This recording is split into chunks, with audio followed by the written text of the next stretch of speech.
या कार्यक्रमाचं संमेलनाचं आयोजन केलेलं आहे।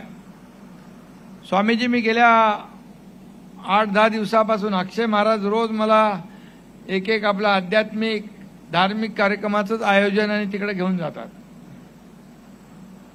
आध्यात्मिक मंडळी भेटतात, तो एक आनंद वेगळाच असतो इतर कार्यक्रमांपेक्षा। परवा अमरावतीला भव्य इस्कॉन मंदिराचं भूमिपूजन होतं, त्याला मी गेलो होतो। बीड जवळ महंत गुरुवर्य शांती ब्रह्म आदिनाथ महाराज शास्त्री यांच्या तारकेश्वर गडावर तिथं गेलो होतो। त्याच दिवशी संध्याकाळी आळंदीला ज्ञानेश्वरी पारायणासाठी आलेल्या हजारो वारकऱ्यांच्या भाविकांसोबत तिथं उपस्थित होतो। 2 महिन्यापूर्वी देऊला जगद्गुरु संत तुकाराम महाराज यांच्या नावाचा पुरस्कार मला प्राप्त झाला आणि त्या ठिकाणी देखील हजारो वारकरी उपस्थित होते। नुकताच बुलढाणा येथे गीता परिवाराने आयोजित केलेल्या कार्यक्रमासाठी मी उपस्थित होतो आणि आज हरिभक्तपरायण राणोजी वास्कर यांच्या कार्यक्रमाला आहे।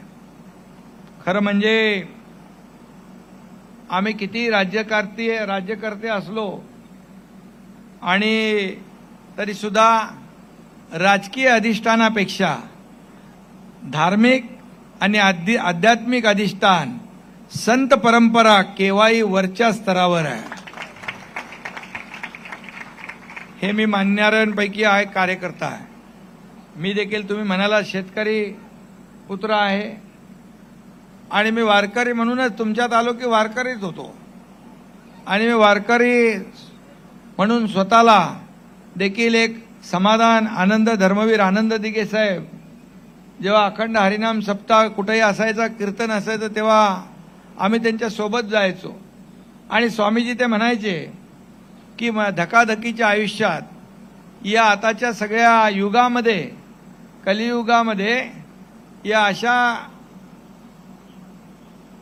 अखंड हरिनाम सप्ताह असेल, कीर्तन असेल, पांडुरंगाचं नामस्मरण करायला हे सगळे लोक येतात, यांच्या आयुष्याला एक चांगली दिशा मिळते आणि म्हणून आपण अशा कार्यक्रमाला गेलं पाहिजे। कधी ते असा कार्यक्रम चुकवत नव्हते आणि ती परंपरा मी पुढे नेण्याचं काम करतोय। हिंदू हृदय सम्राट बाळासाहेब ठाकरे आणि धर्मवीर आनंद दिघे साहेबांची परंपरा, त्यांचे विचार, हिंदुत्वाचे विचार पुढे नेण्याचं काम हा तुमचा एकनाथ शिंदे करतोय आणि म्हणून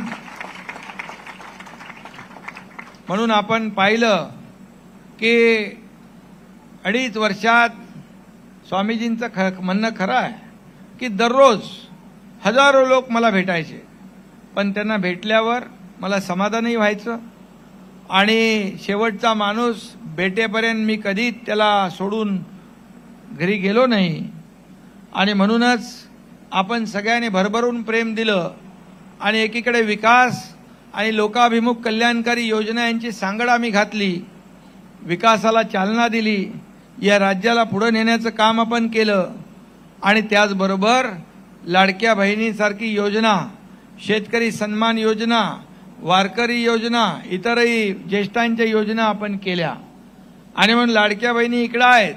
कुणी काही सांगितलं तरी सुद्धा लाडकी बहीण योजना कधी बंद होणार नाही। स्वामीजी वारकरी संप्रदाय जो आहे याला पंढरपूरच्या वारीला जे काही केलं ते मी सांगत नाही,